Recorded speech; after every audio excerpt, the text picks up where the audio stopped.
La gent realment estava esperant un canvi, o sigui, tants anys aquí, doncs, la gent volia renovar.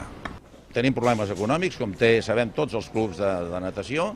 Crec que ens hem encasillat, són un club de 104 anys, amb unes tendències, unes inèrcies, i això nosaltres volem, per exemple, aquí l'altre dia, el dia de les eleccions, aquí hi havia un centenar de surfistes, i moltes vegades s'han d'anar a un altre lloc perquè aquí no estem encara organitzats per aquest tipus.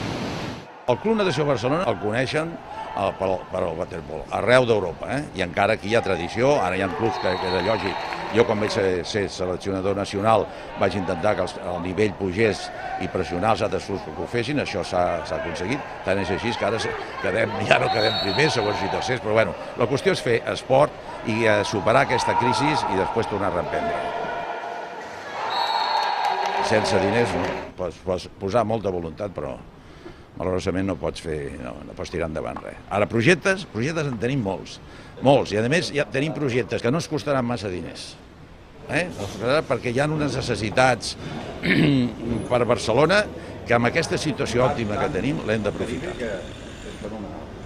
Nosaltres no som un club de barriada, som un club de Barcelona, i ve gent de Cornellà, però no són, per exemple, els nostres veïns i estimats amics del Atlètic Barceloneta, doncs hi ha molta gent de la Barceloneta. Aquí has de vindre expressament.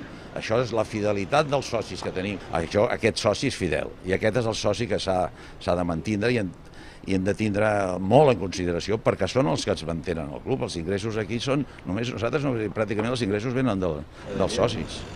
Una vegada poses el traje de bany a la Bornosa, aquí no hi ha classes socials, ni polítiques, ni res. Això és una cosa que s'ha de conèixer. I això és el problema que a vegades tenim quan ensenyem al club, que dius, bueno, això està molt bé, però el que ja ha dit, el contingut aquest, dels socis, molt diferent del Barça i de l'Espanyol, que cada 15 dies seuen allà i van a veure el seu equip. Aquí ens relacionem cada dia, i això té un valor incalculable.